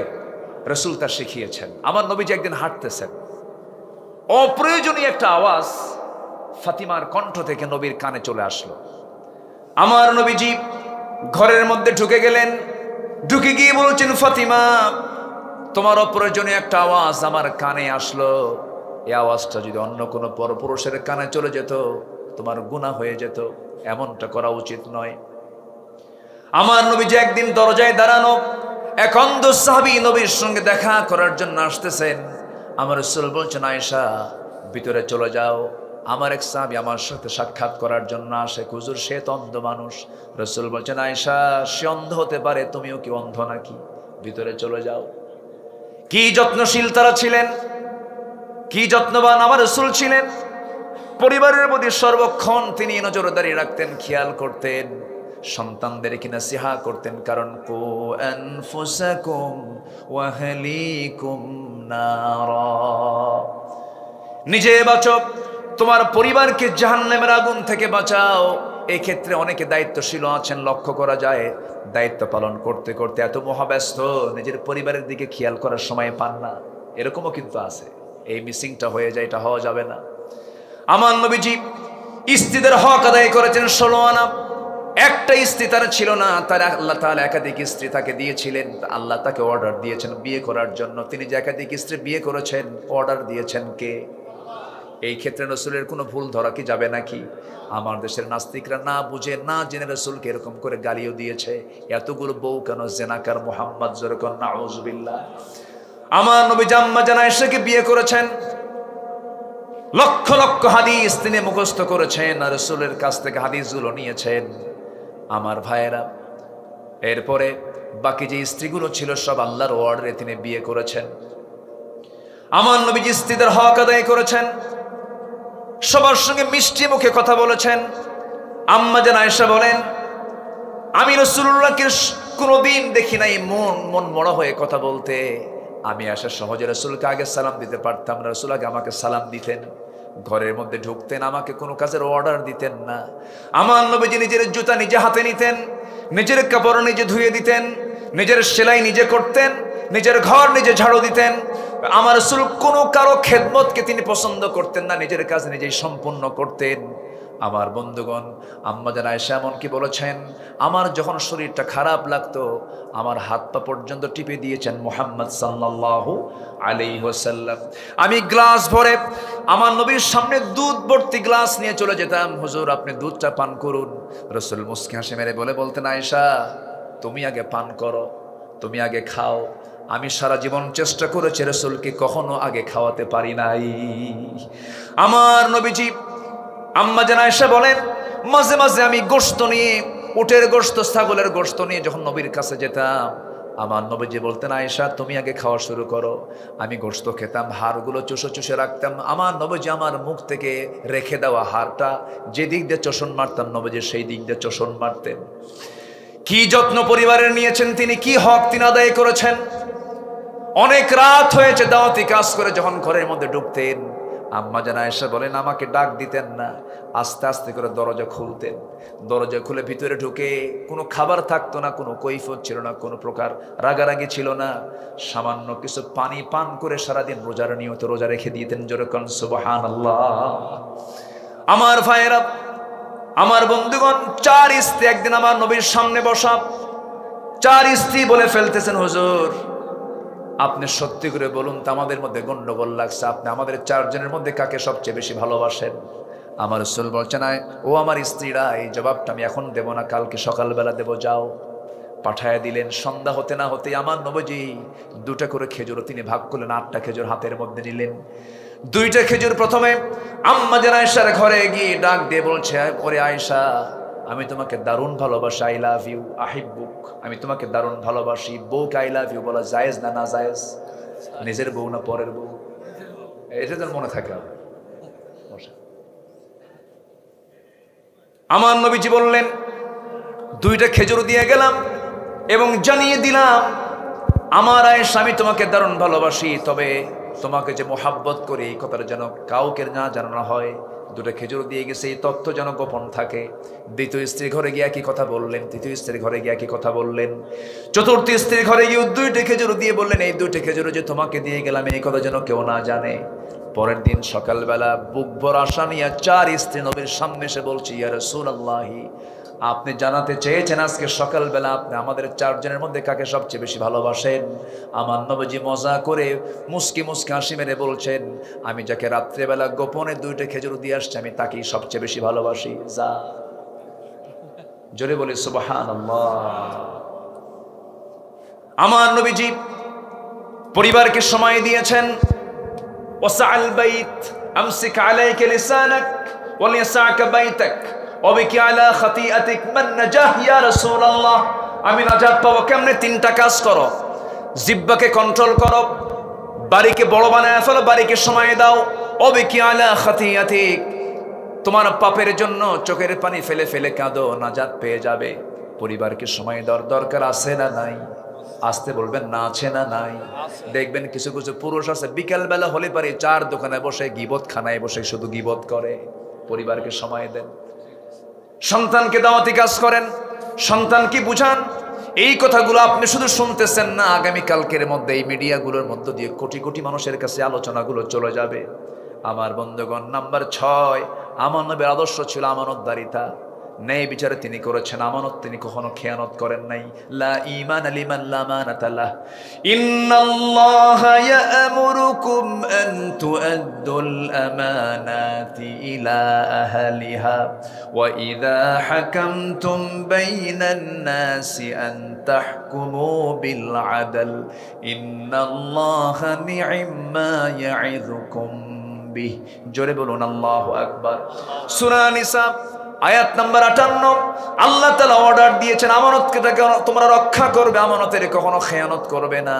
আর ঈমান নাই, তার ওয়াদা ঠিক নাই, যার ঈমান নাই তার, বলেছেন মুহাম্মদ সাল্লাল্লাহু আলাইহি ওয়াসাল্লাম। আমানতটাকে ঠিক রাখার চেষ্টা করব আমরা, জোরে বলি ইনশাআল্লাহ। বনের সম্পত্তি মেরে খাওয়া ভাই বেলকুচি নাই? আছে? বলবো না বিপদে পড়বেন? বলবো বলবো বিপদে পড়বেন না তো? বিপদে পড়লেও তো কিছু করার নাই। বনকে সম্পদ বুঝায় দেয় না, আছে না নাই? বরঞ্চ বনের সঙ্গে অভিনয় করে। বেলকুচির সবচেয়ে ভালো মানের মিষ্টি কিনে নিয়ে আসে, ফলমূল কিনে নিয়ে এসে বোনকে দাওয়াত দিয়া জন্মের মতো খাওয়ায়া পাশে বসায় গল্প করতে করতে বলে, বোন আমি তোমার ভাই, তুমি আমার বোন, বাপ তো মারা গেছে, একটা কথা বলি কি, অংশ নিলে কিন্তু ধ্বংস হয়। দেখছেন কি ওয়াজটা দিল, মানে এটা কি মানে কোরআন থেকে ওয়াজ না শয়তান থেকে ওয়াজ? ফাঁকিবাজি। এগুলো আমানত নষ্ট করা হয়ে যাচ্ছে। এই সমস্ত কাজগুলো করা যাবে না, কারণ লিযযাকারি মিসলু হাজ্জিল উনসাইন, কারণ আল্লাহ তাআলা সিলেকশন দিয়েছেন। আল্লাহ তাআলা মিরাস উত্তরাধিকারের সম্পদগুলো বন্টনের জন্য সম্পূর্ণ ডিসকাস করে বলে দিয়েছেন। সূরা নিসা পড়বেন এবং বলেছেন শেষে ওয়াতিলকা হুদুদুল্লাহ, এই অংশ বন্টন মানতে গিয়ে তোমরা সাবধান থাকবে, এগুলো কিন্তু আল্লাহর সীমা। ওমাইয়াসিল্লাহ রাসূলাহ, যারা এই সীমাকে লঙ্ঘন করবে তারা ইদখিলহু নারান, তারা জাহান্নামে চিরকাল স্থায়ীভাবে বসবাস করবে। নাউযুবিল্লাহ। আমার বন্ধুগণ, আমানতদারিতা রক্ষা করতে হবে। ন্যায় বিচার, আমার নবীজির বিচার ব্যবস্থা এমন ছিল, স্বাধীন ছিল, কোনো ব্যক্তি দেখে বিচার রাসূল কখনো করেন নাই। ডাকাতের বিচার করেছেন, ডাকাতের মোশানে বিচার করেছেন। এক লোক খুন করেছে, ডাকাতি করেছে, অপহরণ করে উটগুলো নিয়ে চলে গেছে এবং রাখালকে হত্যা করে সব উটগুলো যখন অপহরণ করে নিয়ে যায়, নবীর কাছে রিপোর্ট চলে এলো। রাসূল বললেন ওকে যেখানেই পাও সেখানেই ধরে আনা হলো। রাসূল বললেন ওর হাত পা বাঁধো, যেমন করে রাখালকে মেরেছে তেমন করে ওকে মেরে ফেলো। হাত কেটে ফেলা হলো, পা কেটে ফেলা হলো। পানির যন্ত্রণায় ছটফট করতে করতে, তৃষ্ণায় ছটফট করতে করতে মরুর বালুগুলো চাটতেছিল। সাহাবা একরামদের মধ্যে দয়া হলো। সাহাবা একরাম বললেন, ইয়া রাসূলুল্লাহি, ইয়া হাবিবাল্লাহি, আপনি যদি আমাদেরকে পারমিশন দিতেন, সে পানির জন্য ছটফট করছে, একটু পানি দেওয়া যায় নাকি? সে তো খুব কষ্ট পাচ্ছে। রাসূল বললেন, ও যখন আমার রাখালকে যখন মেরেছিল সে কি পানি দিয়েছিল কি? না, পানি দেয় নাই। এক চুল পরিমাণ পানি দিবা না, বালু চাটতে চাটতে ও মরুক। আল্লাহু আকবার বলেন। আমার নবীজির বিচার কত কঠোর ছিল।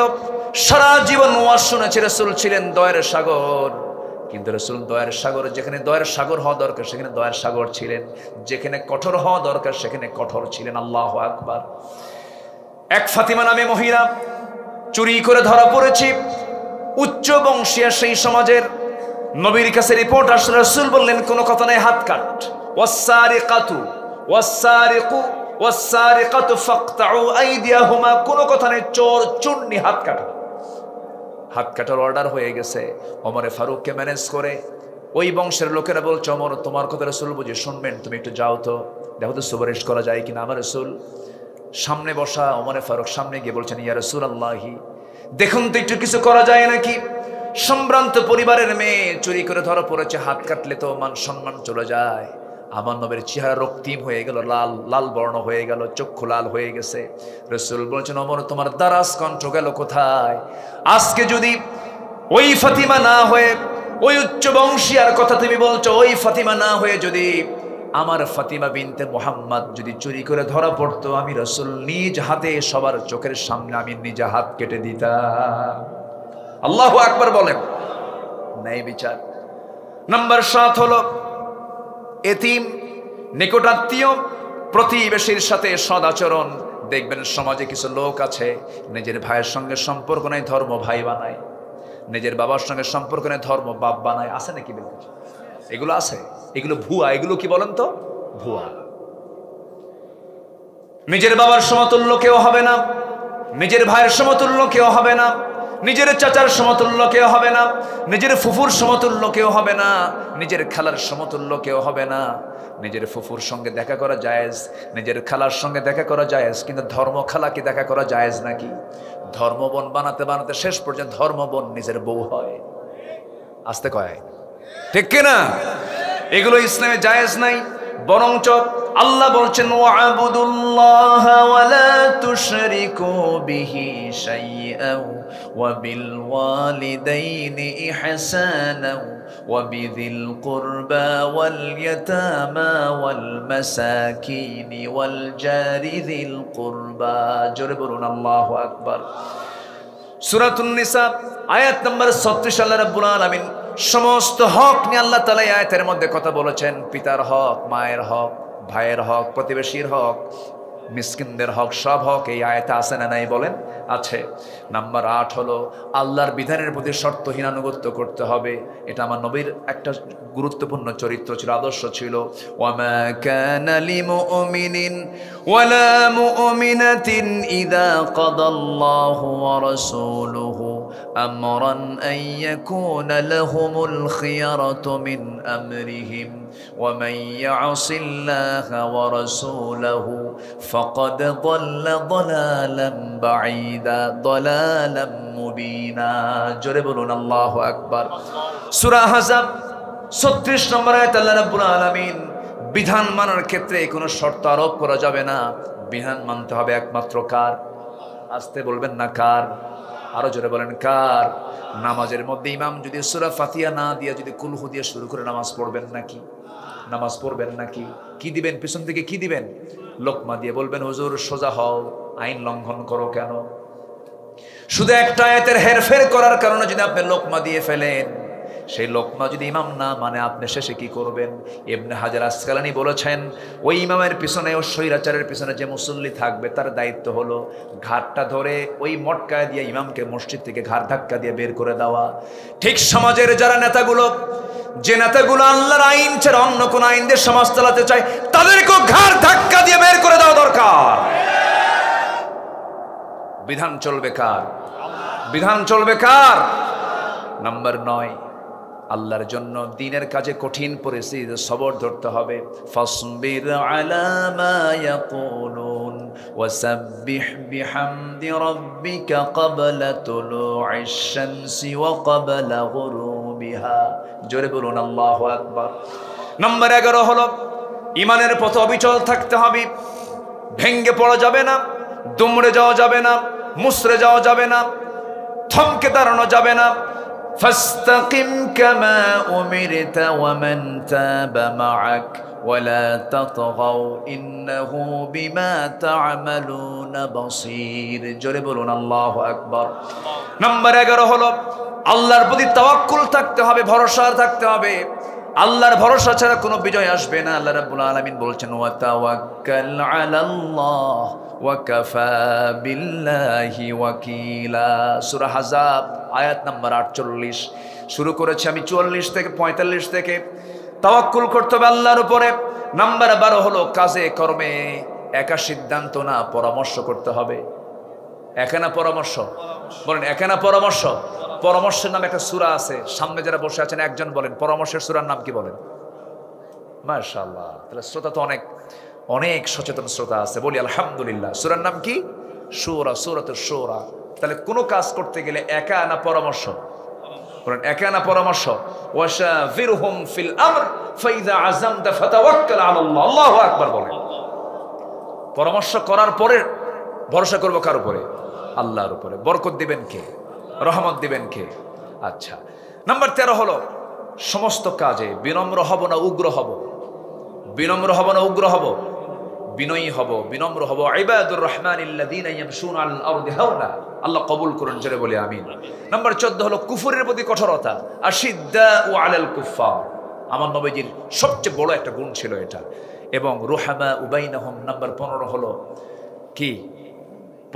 পরস্পর যারা ঈমানদার তাদের মধ্যে এতটাই হৃদ্দিক ভাব তৈরি হবে যেন ওর কলিজা যেন এক হয়ে গেছে। যেরকম সুবহানাল্লাহ। সাহাবা কেরামদের জীবন থেকে তা পাওয়া যায়। স্বপ্ন পর্যন্ত তাদের এক হয়ে যেত। আল্লাহু আকবার বলেন।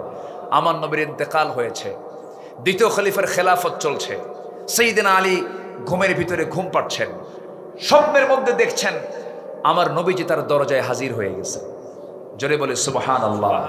নবীকে যে দেখে স্বপ্নে, সে কি মিথ্যা দেখে না সত্য দেখে? সত্য দেখে, হাদিসে তাই এসেছে। তো উনি স্বপ্নের মধ্যে রাসূলকে দেখতে পেলেন। হাতে ছিল একটা টোপলা, সেখান থেকে ছিল কিছু খেজুর। একটা খেজুর নিয়ে 3 আঙ্গুলে তুলে শিওরে বসে বলছেন আলী তোমাকে দেখতে আসলাম, একটু মুখটা ফাঁকা করো। মুখ ফাঁকা করলেন, একটা খেজুর মুখের মধ্যে উঠায়া দিচ্ছেন মুহাম্মদ সাল্লাল্লাহু আলাইহি ওয়াসাল্লাম। মুখে খেজুর নেওয়া মাত্রই খাওয়া শুরু করেছেন। ঘুম ভেঙে গেছে, তাহাজ্জুদের সময় হয়ে গেছে, চোখের পানি আটকাতে পারলেন না, তাহাজ্জুদে দাঁড়ায় গেলেন, নামাজ পড়লেন। কিন্তু তিনি ঘুম থেকে উঠেই তিনি লক্ষ্য করে দেখলেন তার জিহবার ভিতরে তাজা খেজুরের স্বাদ ফুটে উঠেছে। নামাজ শেষ করে আবার ফজর পড়ার জন্য মসজিদে গেলেন। নামাজ পড়াচ্ছেন বেতনভুক্ত কোনো ইমাম নয়, নামাজ পড়াচ্ছেন অর্ধ দুনিয়ার শাসনকর্তা ওমর ফারুক রাদিয়াল্লাহু তাআলা আনহু। এখান থেকে একটা বিষয় স্পষ্ট হলো, বাইতুল মুকাররমের খতিবকে আমরা দেখতে চাই বেতনভুক্ত না, বঙ্গভবনের মানুষ। কাকে দেখতে চাই আমরা? বঙ্গভবনের বাসিন্দা যে হবে সে বাইতুল মুকাররমের ইমাম হবে। জোরে বলি ইনশাআল্লাহ, আরো জোরে বলি ইনশাআল্লাহ। সাইয়েদনা ওমর ফারুকের জীবন থেকে তাই শিক্ষা পাই, নবীর জীবন থেকে তাই শিক্ষা পাই, যিনি হবেন ইমাম তিনি হবেন রাষ্ট্রনেতা, ঠিক কিনা? আমরা এমন খতিব পাইছিলাম 5ই আগস্টের পরের দিন থেকে নিখোঁজ। খতিব কি নিখোঁজ? খতিব নাই, কই গেছে নাই নাই নাই। 2 সপ্তাহ পরে আবার দখল করতে আসছে। 2 সপ্তাহ পরে দখল করতে আসা জুতার বাড়ি শুরু হয়েছে, জুতা ফিকে শুরু হয়েছে মসজিদের মধ্যে। পরে সাংবাদিক সম্মেলন করে এই কি বলে শামসুল হক ফরিদপুরি মরহুম মকবুর তার সন্তান সাংবাদিক সম্মেলন করে বলতেছে, প্রিয় দেশবাসী, আমি খুব ধন্য, আমি অল্পের জন্য রক্ষা পেয়ে গেছি, কোনো জুতা আমার গায়ে লাগে নাই। কি কথা কি বুঝতেছে না? এই হচ্ছে অবস্থা। তো আমরা ইমাম দেখতে চাই বেতনভুক্ত, জাতীয় মসজিদ ইমাম আমরা দেখতে চাই বেতনভুক্ত না রাষ্ট্রপ্রধান? বলেন বলেন বলেন বলেন। এমন চিত্র বাংলাদেশে চিত্রায়িত হোক, সবাই কি চান? আল্লাহ কবুল করুন, জোরে বলি আমিন। ওমর ফারুকের পেছনে জায়গা পান নাই, প্রথম কাতারে জায়গা নেই, দ্বিতীয় কাতারে জায়গা নেই, তৃতীয় কাতারে ঠিক মিডিল পয়েন্টে সাইয়েদনা আলী পরামর্শ সভার সদস্য কিন্তু তিনি জায়গা পেলেন, ওখানে নামাজে দাঁড়ায় গেলেন। এখন তো মসজিদের প্রথম কাতারের 3-4টা জায়নামাজ পাড়াই থাকে, মানে ওদের জায়গা দখল আছে না নাই বলেন তো? আছে। তাহলে মানে জমিও দখল, মসজিদের নামাজের জায়গাও দখল। তিনি তৃতীয় কাতারে বসে গেছেন। তৃতীয় কাতারে নামাজে দাঁড়ায়া নামাজ শেষ হয়ে গেল। ইতিমধ্যে খলিফা ওমর ফারুক লক্ষ্য করে দেখেন কে যেন এক টোপলা খেজুর হাদিয়া দিয়ে গেছে, কাউকে দায়িত্ব দিলেন না। আল আযকারু বা'দাস সালাহ, নামাজের পরে কিছু জিকির আজকার আছে, এটাও তিনি শর্ট করে ফেললেন। টোপলা হাতের মধ্যে নিয়ে প্রথম কাতারের সবাইকে হাতে হাতে 2, 3, 4টা করে খেজুর দিয়ে যান। দ্বিতীয় কাতারে তাই করলেন। তৃতীয় কাতারে গিয়া সাইয়েদনা আলীর আগের জনকেও তিনি 2-3টা করে খেজুর হাতের মধ্যে দিয়েছেন। কিন্তু আলীর কাছে গিয়ে বলছেন, আলী মুখটা ফাঁকা করো। তিনি মুখটা ফাঁকা করলেন। ফাঁকা করার সঙ্গে সঙ্গে অনেকগুলো খেজুর থেকে 3 আঙ্গুলে একটা খেজুর তুলে নিয়ে বলছেন, আলী মুখটা ফাঁকা করো। এই বলে তার মুখের মধ্যে একটা খেজুর বিসমিল্লাহ বলে ঢুকায়া দিলেন। এরপর আলী বলছেন, ভাই রে, সবাইকে দিলেন 2-3টা করে খেজুর হাতে হাতে, আমাকে মাত্র আরো খেজুর থাকার পরও একটা খেজুর আমার মুখে উঠায় দিলেন কেন? ওমর ফারুক হাওমাও করে কান্না করতে করতে বলছেন, আলী গত রাত্রে রাসূল যদি তোমাকে একটার বেশি 2টা খেজুর খাওয়ায় দিতেন, আমি ওমরও তোমাকে তাই খাওয়ায়া দিতাম। মানে একই স্বপ্ন দেখেছেন দুজন একসাথে। যেরকম সুবহানাল্লাহ। রুহামাউ বাইনাহুম, এই মুহাব্বতের দরকার আছে না নাই? এই মুহাব্বত যত গাঢ় হবে দিন কায়েমের পথ তত প্রশস্ত হয়ে যাবে। আল্লাহ কবুল করুন, আল্লাহ কবুল করুন, আল্লাহ